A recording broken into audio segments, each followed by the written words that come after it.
بسم الله الرحمن الرحيم. الحمد لله رب العالمين، وصلى الله وسلم على سيدنا محمد وعلى آله وصحبه أجمعين. رب اشرح لي صدري ويسر لي أمري واحلل عقدة من لساني يفقه قولي. خۆشەویستان و ئازیزان مامۆستایانی قەدرگران، بەردەوامین لە درێژەی وانەکانی ئەو کتابە بە نرخ و بە پێزە، کتابی مەتنی ئەبی شوجاع. ئێمە لە وانەی ڕابردوو گەیشتینە باسی ئیقرار، واتە لەوێندەر کۆتاییمان پێێنە بۆ ئەو وانەیە دەست ئەکەین بە یاخود دەست پێکمان باس و خواسی ئیعارەیە، خواستن، کە بابەتێکە دووبارە ئەوە لەوانەیە ئەمە یعنی زۆر جاروە هەیە ئەو بابەتانە وەک بڵین شتێکی سانا و ئاسایی چاوتێکەین لە هەمان کاتدا کە دەگەڕێنەوە ناو کتابە فقهیەکان و لای زانایانی گەورەمان، هەموو شتێک لە ڕوانگەی شەرعیەوە قسەی لەسەر کراوە، حکم و مەرج و کۆمەڵێک یاسا و ڕێسای تایبەتی لۆدانراواتە ناکرێت لەبەر چی دووبارەیەکەینەوە. لەبەرەوەی ئەگەر تۆ خاوەنی شتەکەی بی کاتێک کەوا کەسێک شتێک دەربارەی ئەو کاڵای تو ئەکاتن زیانێکی پێگەینی چۆن دڵت دێشی بە هەمان شێوە کاتێک تۆ لە بەرامبەر کەسێکی دیکە ئەو ڕەفتارە ئەنجامەدەی ئەویش دڵی دێشی. بنمونە سامە کە باسی ئیعارەیە، یعنی مامۆستایانی ئاینی زۆر جاروەیە تووشی و حاڵەتە ئەبن. کتابێکیان هەیە 4 مجەڵەدە، 5 ئیتر کەمتر زۆرتر،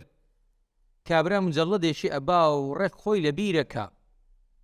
ئەو کتابە ڕاست بە نەقسی ئەمینێتەوە، یعنی تو 5 مجەڵەدان لەو مجەڵەدەچین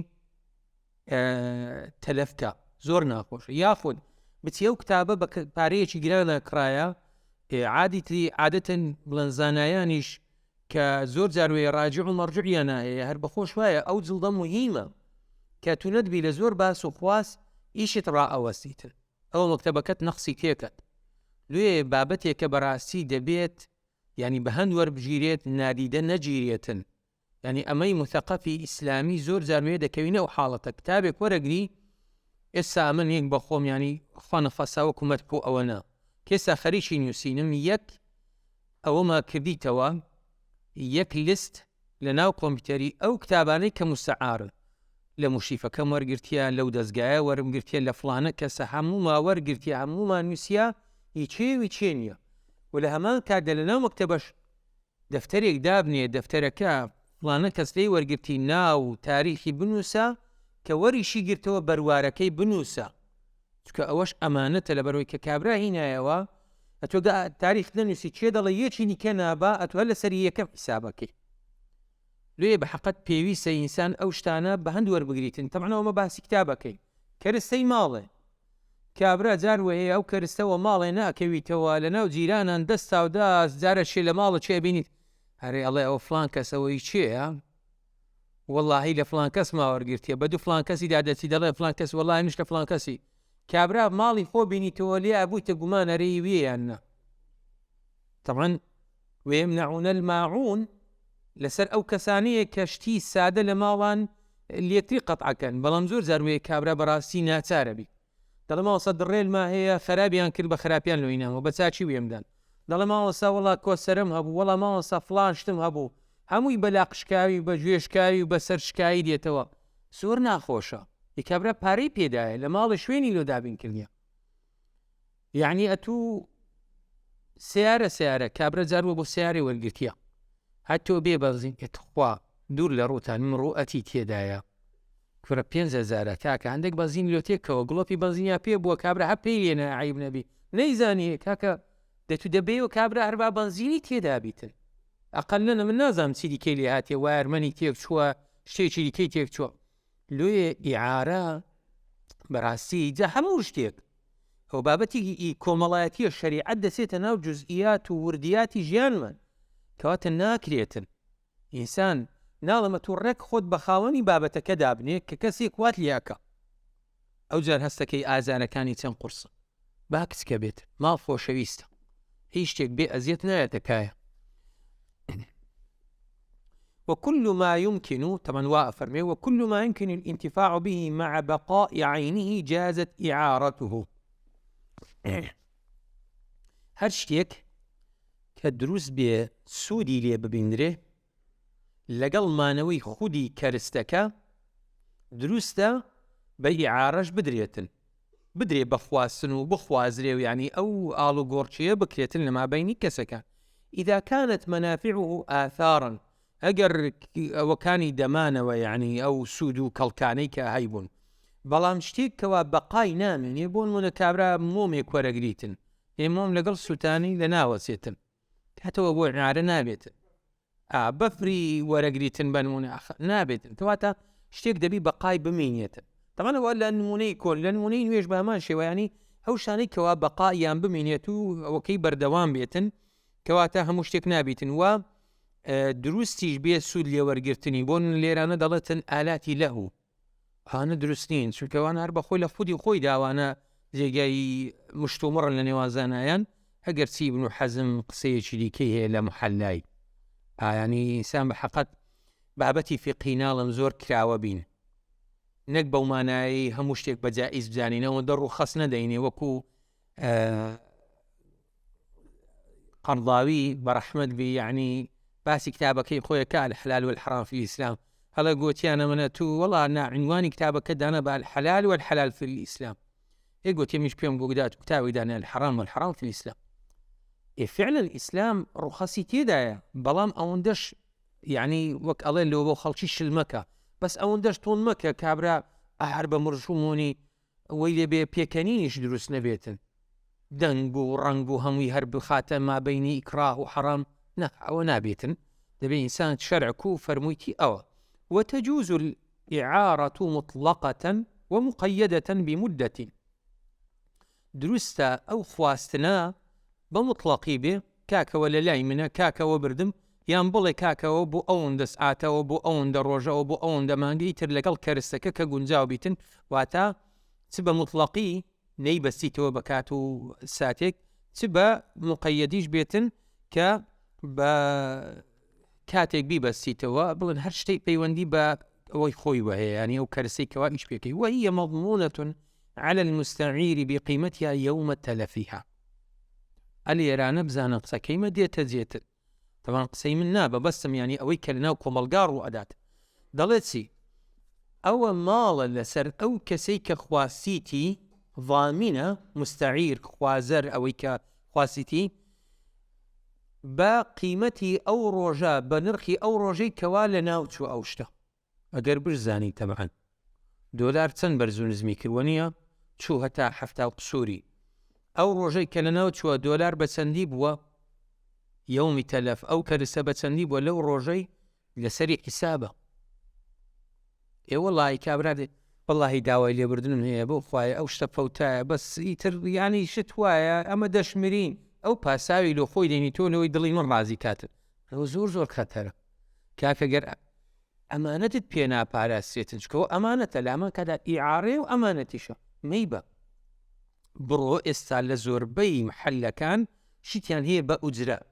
لۆی خوانە فەسەد تووشی شەرمەزاری نەبی بە ئوجرە بێخوازە. تەوانی سەنە قسانە کە لەوانەوە خۆشمان توش ببینە ئەوە وانەوی، بەڵام ئینسان یعنی کە بەرامبەر ئەبێتەوە بە مووقیفی لاواز نەبیتە. سیارێ سیارەش بە ئیعارادرێتە، سا مەکتەب هەیە عینی وابزام لە شاری خۆشمان هەیە، یانە تو دەتوانی بە وەرەقەیە کە چەندە بە مانگ بیخوازی و ئیتر ئیش و کار و خۆشت پێ بکەیت. ئالوێ ئینسان دەکرێت مادام شەرمەزاری عەمدان هەوندە قورسە خۆ تووشی ئەو مەوقفە مەکەیان بەنامە بەلۆ ئەو ئیشەی هەروازی نەبین و کە ئەنەما نییە یان کە خواست لە بەرامبەردا زامن بە. دێینە سەر باس و خواسێکی دیکە، ئەوە باسی ئیعارە بوو لە دەربارەی غەسب داگیرکاری، کەوەیان زۆر لەوانی دیکە قورسترا، چونکە و داگیرکاریە بەبێ بەرامبەرە، ڕاستەوخۆ کابرا خۆی پێشێری مەیدانێ و هیچ بەرامبەرەکەی نافبێنێتەوە و شەلم کوێرم هیچ نابێرم، یعنی هیچ بەرامبەر نافبێنێتەوە، زۆر خەتەرە. تەمان گوناباریە لە قیامەت و لە دنیاش ماڵوێرانیە، ئینسانە و کەسە ناوی بە خرابەڕوە. ومن غەصەبە دەفەرمێت ومن غصب مالا لأحد لزمه رده وأرش نقصه وأجرة مثله. کەسێک ماڵی کەسێک زەوت بکە ونیە زەوت داگیر بکاتن، لەسەریتی بجێڕیتەوە تۆڵەی ئەو کەم و کوڕیانە بدات ئوجرەی مثلیشی بدات لەو زەمەنەی کە داگیری کردیە ئەو کەرستەیە چی ئیشێکی پێکرا چەندی خێر ئەبوو دەبی ئەو ئوجرەی مثلیش بداتەوە ئەو پارە بەرامبەر ئەو شتەی کەوا عاپڵی کردیە لە خاوەن کەرستەکە. بەڵام کابرا لێیە غەسب کردیە کە هیچ ئەو یاسایانە تەطبیق ناکە عەساوە لەعەلە تۆبەیەکی نەسوحی کرد شەرع ڕێگەی لۆدانایە. چکە تۆبەی نەسوح چییە کە عولەما ئەفەرمون؟ ڕەدی مەظالیم. کەسێک تۆبەی نەسوح کات کە ماوە ساف بێندی لە نوێژی مەغریبی یا ئەیها الذین ئامەنوا تووبوا إلی الله تەوبەتەن نەسوحا ئەوەیە ئەتوو مابەینی خۆت و خوا ساف بکەی. باش گوتمان کەس نابێتە زمان حاڵی خوای پەروەردگار لەسەر زەوی جەلە جەلالوه. ئەدی عەمدەکان تەنانەت قەرز خوای پەروەردگار لە قیامەت لێ خۆش نابێت نەک غەسب قەرض. کەواتە تو کاتێک کەوا وا ئەکەی کە تەوبەیەکی نەسوحە بڕۆ ئەو ماڵت کە داگیر کردیە ئەو زەمەنە چی بەسەر هاتیە چی کە لەو زەمەنەی کە بەکار هاتبایە چی وەدەست دەهینە دەبی هەموو ئەوانە بدەیەوە یان کابرا گەردەنت ئازاکە. چکە جاروەیە کابرا دەڵێ مادامە تو ئەو پیاوەی ئەوەت لە بەرچاوە بڕۆ لە پێناوی خوای گەورە گەردەن ئازاوێت تەمەن زۆر فۆشترە زۆر جاروە هەیە. کابرا ڕاست بە بێخەمی دەرسی تازە هەرا ڕۆی شتێ مادام کابرا پیاوەتی نوانت وەسوڵح و خەیر ئایانی ئینسان بەڵام جاری شوەیە حق خۆتەوە وەڕ لە ڕوانگەی شەریعەوە داوای بکەی. فإن تلف ضمينه بمثله ئەگەر هاتوو ئەو غەسبە لەناوچوو ئەو کەرسەیە ئەو ئیشە ئەو کارە ئەو بڵێن هەر شتێکێکە ئەو کاڵایە واتە لە دەست چوو ئەو مەغصوبە و ماڵەت داگیر کراوە زەوت کراوە ئەوە دەبێتە زامن غاسب ئەو کەسەی کەوا داگیرکاریەکەی کردی دەبێتە زامن دەبێت قەرەبووی ئەو شە بکاتەوە بمثله. ئەگەر لە بازار وەدەستکەت کۆمپیوتەرێکە کۆمپیوتەرێکی دیکە ئای کۆڕ ئەوەندەیە فلانە فیسارە ناو ئەوانەی بە شوی دێنیتەوە بە هاوێنەوی ئینکانە لەهو مثل جاروەیە کەرسەکە نامێنێ بازار لە تەتەوڕدا یاخود هەر نەمە ئەو بقیمەتی بە نرخەکەی بە چەندە بەوەندی تۆڵەکەی دەدات. إن لم يكن له مثل ئەگەر هاتو هاوێنەی نەبوو قیمەتەکەی دەدات أكثر ما كانت من يوم الغصب إلى يوم التلف. ئەوە لە هەموو لەگەڵ چێندەدا لە دوای ئەو بقیمەتیه ئەو عیبارەت هەموو بێکە. یان هاوێنەکەی دینتەوە بۆ نەگوتمانە و کۆمپیوتەرەی داگیر کردیە نەیداوە خاوەنەکەی دوایش خوای گەورە هیدایەتی دا تۆبەی کرد. ئیتر حاڵەتێک لەو بابەتانە کە هاوێنەی هەبوو ئەوە گوتمان دەینیتەوە. ئەگەر هاوێنەی نەبوو قیمەتەکەی دەدات قیمەتەکەش هاوێنەی إن كان له عفوا إن لم يكن له جات سي قيمتك أكثر ما كانت قيمتي كما زورت من يوم الغصب لو روجي كبون منا صالك بيش استا داجيري كرديا إلى يوم التلف مانجك بيش استاكا اشتكال ناوشوا حسابك أو ددواز زمانجي أو كارستيا لتسو وقتيك نرخي لهموي زور تربوا لو نرخي لبو خاونەکەی دەژێرتەوە أكثر ما كانت من يوم الغصب إلى يوم التلف چی هەلە هەمووی زۆرترە قیمەتەکە. إن لم يكن له مثل ئەگە هاوێنەی نەمابوو تەمان ئەو شتانە زۆر جارێ هاوێنە نامێنی ئەگەرچی لە دنیای ئێستا دەستکەوتنەوەی هاوێنە زۆر ئاسانە لەگەڵ ئەو مەکتەبانە ڕێککەوی لە وڵاتەی کە ئەو کەرسەی لێ هاتێ لۆ دێتن بەسمان لەسەر چیانی شەرع بەو شێوازەی باسەکات. جاری شوێ فعلەن کەرسەکە نەمایە دەگمەن بووە هەر بخۆی چەندانەیەکە بوو. ئەوەش باس و خواسی غەسب کە بابەتێکە بەڕاستی شتێکە لە ناو کۆمەڵگادا بەداخەوە تکرارە بێتەوە. دێینە سەر باسێکی دیکە کە ئەویشیان باسی شوفعەیە. شوفعە کە باسێکە بەڕاستی زۆر زاروەیە ئەمە نازانین لۆیە لەو حەقەی مەحرومە بین. مەسەلەی شوفعە ئەوەیە کە ئینسان چەند کەسێک یاخود دوو کەسێک پێکەوە شەریک بن لە کەرستەیەک لە زەوی و زار و ئەوانە کە ئێستا دێتن واتە ئەو شتێک کە ناگوازێتەوە حەقی داواکردنەوەی هەیە کاتێکەوە پێیزانی لە هەموو کەس ئەولاترە کە ئەو بەشە لە بۆی بێت. جا ئێستا دێینە خزمەتی دەڵێ والشفعة واجبة بالخلطة دون الجوار. شفعة وەکو گوتمان دوو کەس پێکەوە ئاردێکیان کڕێت 250 مەترێک یاخود چەندۆن مێکیان کڕیە، کەسێک لەو دوانە دەڵێ کاکەوەڵای من بیخۆم دەفرۆشم بێ ئەوەی کەسی دووەم ئاگادار بێتن. ئیتر کە فرۆشتی بە چەندیدا بۆ نمونە بە دوو دەفتەریدا کاتێک شەریکەکەی دیکەجا لێرە نەبوو چۆن بوو کێسادەین باسەکەین بە هەر نەوعێک ئیتر دوایە زانی کە زانی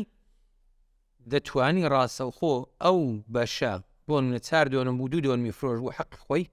ڕاستەوخۆ وەربگریتەوە. 250 مەتر بوو چوو بوو گوت کاکەوەڵایە من 150 مەتری دەفرۆشم یان 125 خۆم دەفرۆشم، باشە 125 مایتەوە. هەر کاتێک شەریکی دووەم زانی ئەو لێ هەیە ڕەت بکاتەوە. بەڵام ئەوە چی بالخڵتە لە کاتێک کە ماڵەکەیان هاوبەش بوو پێکەوە ئەنجام کڕی بوویان دوون الجیواری بەهۆی جیرانەتی ئەو مافەی نییە. هەرچەندە لە مەزهەبی ئیمام ئەبوو حەنیفە ئەو مافەی بە جیرانەتیش هەیە، چونکە جیرانەتی بەڕاستی لە شەرعدا زۆر جێی ئیعتیبارە. ما زال جبريل يوصيني حتى ظننت أنه سيورثه. يعني زۆر خەتەرە لێ هەم لە ئەرک هەم لە ماف. جا لێ لە مەذهەبی ئیمام ئەبوو حەنیفە کە فقهی دەوڵەتە، فقهێکی زۆر گەورەیە، ئەو حەقەیدایە بە جیران کە داوای شفعە بکات. بەڵام لە مەذهەبی شافعی دیارە ئەوە نییە. فيما ينقسم دون ما لا ينقسم. بەڵام لە ماڵێک کە زیاتر دەڵێ کە ئینتقال نەکرێ وەکو عەقار و دار و یعنی ئێستا بۆ جا دێین بڵێن ئەو شتێک کەوا تەقسیم فيما ينقسم دون ما لا ينقسم، ئەو شتێک کە تەقسیمەکرێ تەمە وەکو باسمان کرد زەویە چێوا گەورە تەقسیمەکرێ، بەڵام دەڵێت دوکانێکی کچکەیە تەقسیم ناکرێتن یا حەمامێکە نمونە بەوەی دێنیتەوە ئەوانە نا شفعەی تێدا نییە. وفي كل ما لا ينقل من الأرض كالعقار وغيره. وهمو أو شتاني كوا انتقال ناكرين ناقوازين وهذا كرستيشي منتقلين بقوازين وبينهم سلوكو عقار زي زارو أو شتانا كباس ماكرو وغيري ويش نمونا بداري برو أوانا ديني توا. طبعا هو مسألة دار و بار و شتیوا لەو منطقانەی سەرێ گوێز و شتیوە زۆر جارەوە هەبووە ئەو حاڵەتەیان بینیە. چۆن وەکو شفعەنە عار بوویتە ئیبرای گوێز بوویتەی خوشت، یان عار بوویتە ئیبرایەکی گوێزەکە بوویتەی ئیبرایەکی دیکە، چونکە ئەو گوێزە مەصدەڕێکی اقتصادی بووە، گوێزی زۆری دایە، ساڵانە چەند هەزار گوێزی دایە، بەشیش ناکرێتن بەنمونە وەنیا ئینتقالیش ناکرێتن. جالوێ ئەویش دروستە کە شفعە و ئەوانەی تێدا ئەو بکرێتن. بالثمن الذي وقع عليه البيع وهي على الفور. بەڵام جا دەڵێتێ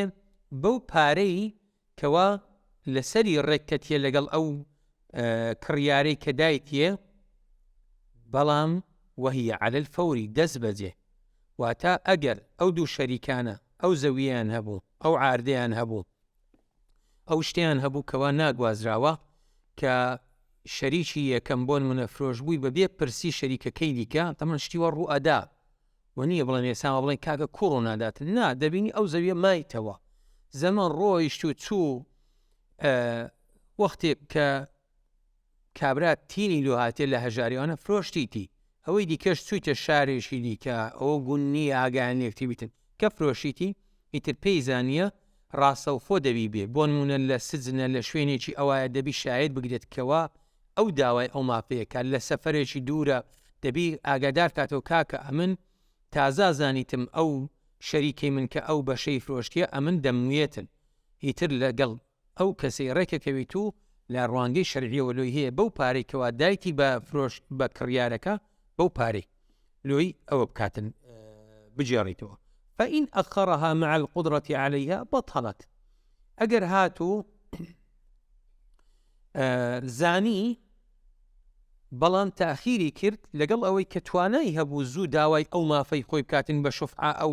ئاردەی بجێڕیتەوە ژێر سوڵتەی خۆی و لە شەریکەکەی وەرەگریتەوە ببیتە خاوەنی لەگەڵ قودرە هەبوون ئەوە بەتاڵە بێتەوە ئەو مافەی نامێنی ئەو شوفعە. ئەوجا باسی شتێکی دیکەکە وإذا تزوج امرأة على شقص أخذه الشفيع بمهر المثل. ئەگەر هاتو کەسێک ژنێکی مارە کرد لەسەر ئەو بەشەی یعنی دوو کەسن گوتی یعنی مارەی خێزانی خۆی بەشێک لەو عاردە دانابوو ئەوە شەریکەکەی دیکە لۆی هەیە داوای ئەو بەشەی دیکە بکاتەوە کە کراویتە مارەیی بەڵام بیمەهری مثل جاروەیە قازانچە جاروەیە زەرر. مهر المثل بۆ نمونە ئافرەتێکی خانەدان مهر المثلی چەندە وەنیە زۆرە. ئافرەتێکی ئاعتیادی تەبەن هەموو ئافرەتێک بەڕێزە هەموو مرۆڤێک بەڕێزە بەڵام شەرع مراعاتی جۆرێک لە دڵی ئینسانەکانیان کردیە. لێ بەڕاستی هەموو کەسێک هەروەکو یەک نییە بۆ نمونە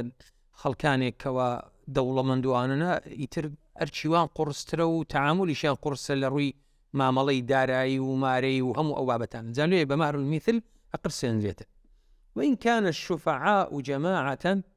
استحقوها على قدر الأملاك. ئەگەر هاتوو لەما بینی دوو کەسان نەبوو بەڵکو ئەو شوفعەیە بە کۆمەڵێک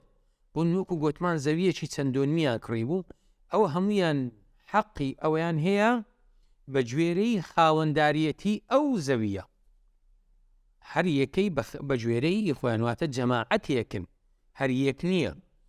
دەڵێن کاکە وەڵا فڵان کەس فرۆشتیتی کاکە وەڵامە هەموو دەمانەوێتەوە مە نامانەوێت کەسێکی دیکە لەگەڵ ئەمە لەو زەوی ببیتە مشتەرەک وانە شتانە ڕوو ئەدەن پێت خۆش نییە کاتی خۆن بۆ برادەر بووینە پێکەوە شتێکتان کڕیە کەسێکی بێگانە دێتە ناو ئەو عارد و بەردەی و دەبیتە زیرانە تو حەز ناکەی دڵە کاکە وەڵای بامان هەڵەگرینەوە پێتر دروستە ئەوە هەر یەکەی بەقەدەر ئەندازەی خۆی ناترێ بڵێ وەڵای بەون یافرۆشی دەوەرم با بەدابەشکەین هەر یەکەی بۆ منە 50 ڕقن و بەرەکەویتن نە بەقەدەر ئەو بەشانەی کەوا لەو زەویە کە بەشدار بوون بنمونە. ئەوەش باس و خواسی شوفعە. دێنە سەر باسێکی دیکە کە باسی قیراضە کەسێک ماڵ و سامانی هەیە کەسێکی دیکە دەکاتە ینی پارەی پێدات و کەوا ئەو ماڵ و سامانەی بەکار بینیتن ئەوە قیراضی پێگوتێتن لە ڕوانگەی شەرعیەوە واتە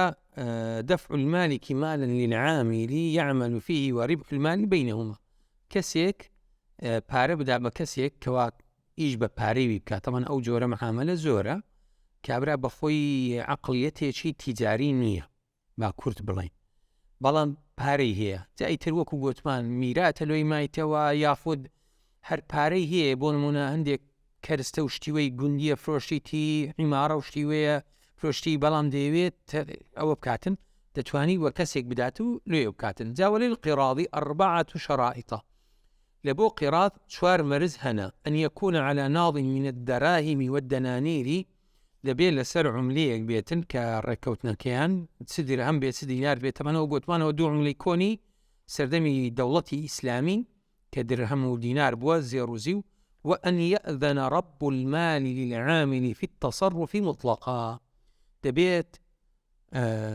سوڵتەیەکی تەواو ینی مۆڵەتێکی وای پێ بداتن کەوا بتوانیتن کە پارەی پێداتن ئەو پارەش بە تەواوی بەکاربینی تصرفێتی مطلق أو فيما لا ينقطع وجوده غالبا يان لشتيك بونمونا معاملة بكاتن كنابر بزوري أو كرستين لبازار هي شتيك نبي ورزي بي يان كاتبي شتيك بي دائما بيتن لا ينقطع غالبا بونمون يسا برنز جو جنم كأوانا يان أو كرستي دي كيسا شتی ئەو سەردەمەمان زۆرە سیارەیە هەرچی هەیە ئەو بابەتانەی کەوا وجودیان هەیە ناپڕێن دایمەن کابرا پارەی وێتاوە دەڵێ بەو شتانە معاملە بکە و ئەوە پارە و قازانج و زەرەریشمان لەما بینیدا وأن يشترط له جزءا معلوما من الربح دەڵێت دەبیت خاوەن ماڵ جزئێک بەشێک لە قازانجەکەی بۆی دیاری بکاتن، واتە شتێک دیار بیتن عەلا بەسیرە بی دووبارە ئەو عامیلە کە ئیشەکاتن ناکرێتن هەر ئەوە لە گۆترە کاکە وەڵی جاتوو دەیشی بکە دەی خوا کەریمە کوڕە شتێکمان هەردەبیتن دوایە لەبیرت ناکەم ئەوەن جارنوێ کابرا کە تەو تەڵانە دوایش وەک بەرزەشی بانان خاوەن پارە لێ دەست وەڵا جاڵە هیچ قازانمان نەکردووە ئەبوو وا چوو قسەێک لەولای یەک لەولای کابرای عامیل لەولای بە مفلیسی دێتە دەرێ بۆیە دەبێت جزئێک دیاری بکرێتن معلوم بێتن لەلایەن عامیل و خاوەن مالەوە مالیکەکە ولا يقدر بمدة و ئەو کڕین و فرۆشتنە نەبەستێتەوە بە سەقفێکی زەمەنی یعنی هەر کاتێک کەوا بۆ نمونە ئەوان پەشیمان بوونەوە ئیتر پەشیمان بوونەوە هەردووچیان واتە ئازادیەک هەبیتن نەک سەقفێکی زەمەنی چونکە جارنوێ ئەو معامەلە ئەگەر بێت و بە ساڵێکی هەتا ئەوان دەکەونە سەر پێ دەکەونە سەر ئەوەی کە قازانج بکە لێ نابی سەقفی زەمەنی ولا ضمان على العامل إلا بعدوان کابرای عامیل کە پارەی وێدرایە لەلایەن مالیکیەوە لەلایەن خاوەن پارەیەوە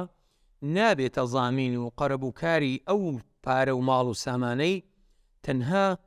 بە کەم تەرغەمی و بە ئیهمالکردن و بە جۆرێک لە خراپ جۆڵانەوە لەگەڵ ئەو ماڵ و سامانەی نەبێ واتە بە عودوان ناوی نایدەک واتە بە کەم تەرغەمی بەو شێوازە کە شایستە لەبوو بێتن ئەوە دەبێتە زامینەکەرنە نەبێتە زامین وإذا حصل ربح وخسران جبر الخسران بالربح آية طبعا وەکو گوتمان کڕین و فرۆشتن يعني دائما وەکەڵێ شتێکە قازانج و زەرەری تێدا ڕوو ئەدەن هەر لە قازانجدا ئەو کەسە دەیبات و ئەوە دەبیتن یاخود زەرەرەکە هەموو لەسەر خاوەن ماڵ یەبیتن خاوەن سەرمایی دەڵێ ئەگەر بێت و قازانج و زەرەری کرد بۆ نمونە ئەو زەرەرە لە قازانجەکەی پڕەکرێتەوە جوبیرە واتە پڕ ئەکرێتەوە الخسران بالربح طبعا زەرەر زۆرە جاروەیە بۆ نمونە کابرا باری لێوێن ڕاوەستایە چەند ڕۆژانەوە حدود دا ئەخرێتنی ترەوە هەمووی لەسەر حیسابە یان لە هیچ ڕاگومرێک هەورازە چێتن باش شتێکی شەرعی نەبێتن بەڵامەوە زەرەرە بەنسبەت ئەو ماڵی تر لە قازانجەکەی حیسابی لۆ ئەکرێت و پڕەکرێتەوە واتە قازانجەکە تەنها ڕەچاو ناکرێتن کابرای عامیل بڵێ بەڵام ئەوەندە قازانجەمان کردیە هەتوشکەی فێخۆتە ئەو زەرەرەی کە کردیتمانە تو لە سەرمایەکەی بیدەوە نەک بەڵکو لە قازانجەکەی زەرەرەکە پڕ ئەکرێتەوە تەنها لە سەرمایەکەی نە واتە لۆ ئەوەی عامیل و مالیک خاوەن ماڵ و ئەو بە ئەوەی کە بە کارەکەی هەڵەستیتن هەردووچیان بەشدار بن لە خسران و ڕیبحەکەی الله ئاعلم دێنە سەر باس و خواسێکی دیکە باسی باغەوانیە مساقات هەرچەند سەقی واتە ئاودان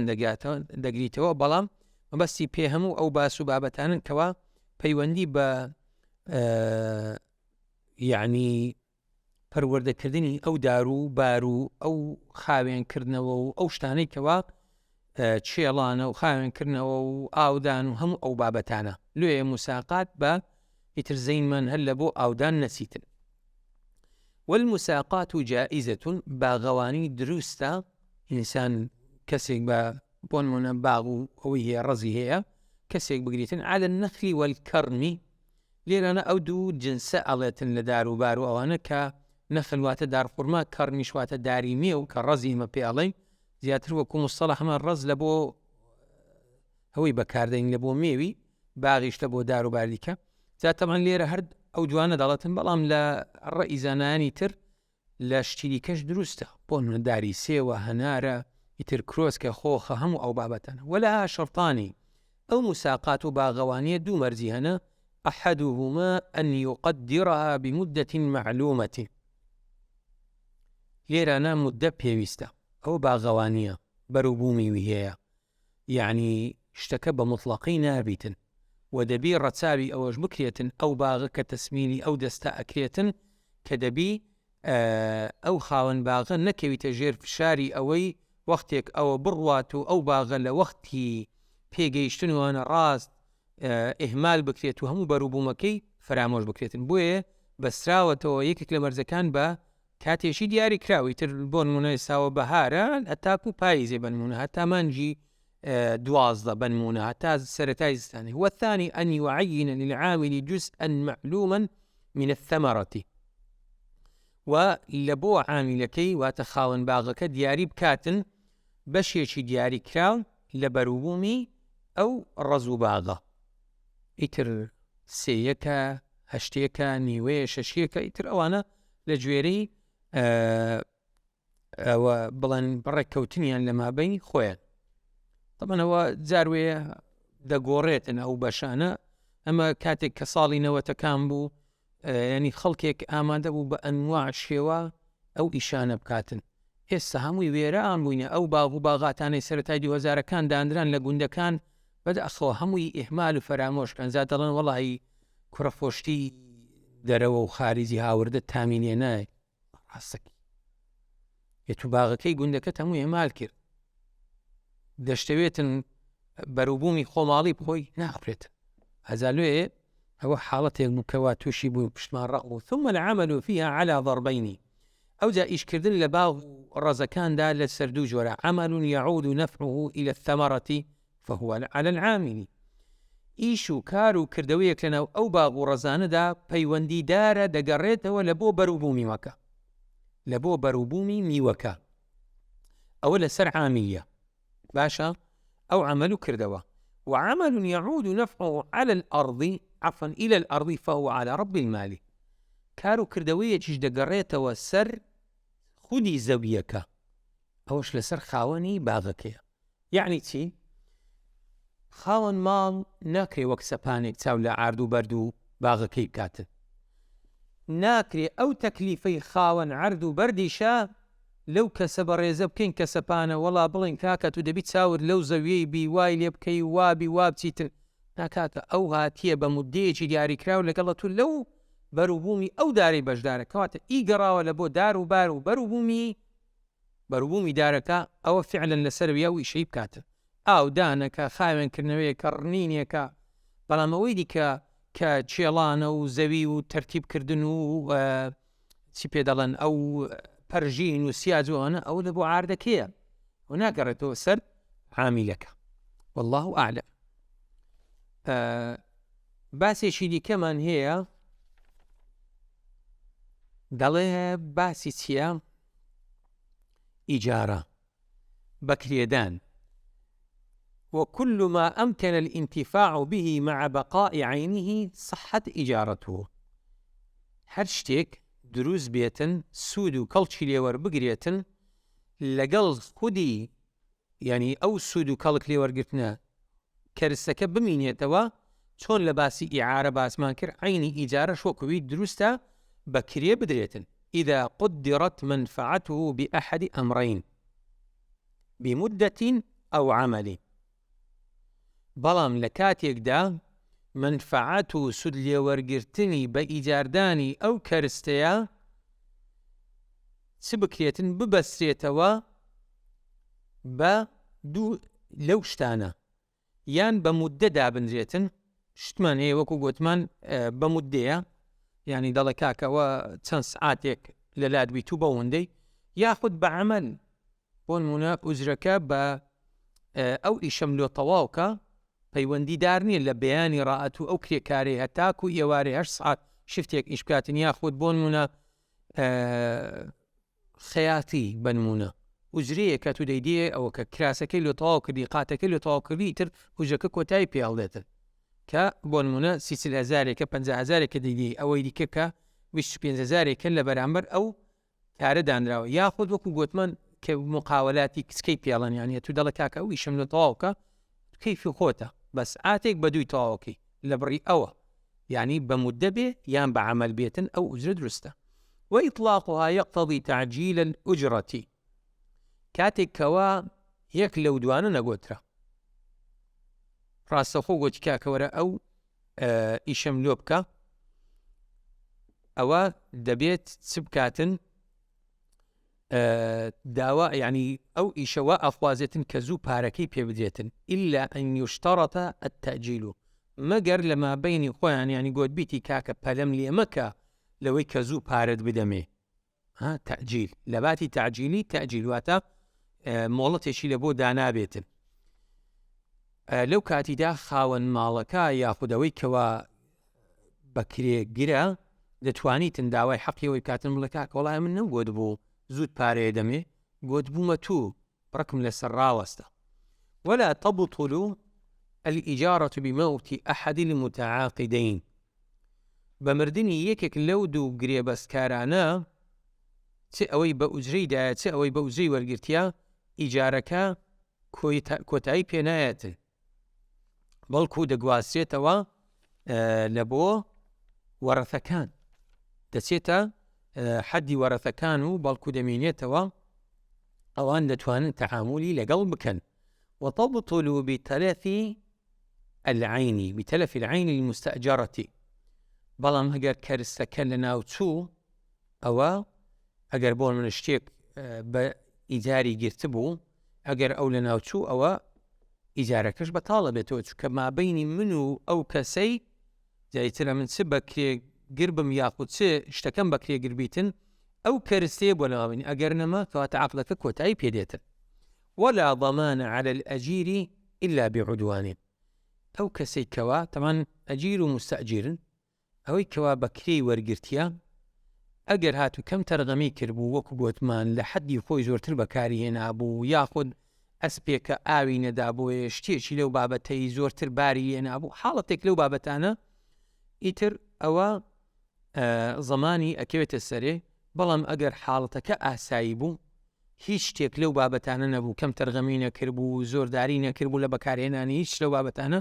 ئەوە نابێتە زامنی ئەو عینە ئەو شتەکەوە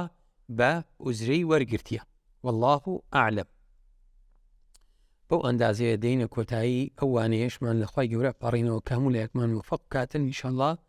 زۆرتر و زیاتر لەو شەریعەتە جوان و پیرۆز و بەرز و بەڕێزەی حاڵیمان کاتن وصلى الله وسلم على سيدنا محمد وعلى آله وصحبه أجمعين والسلام عليكم ورحمة الله وبركاته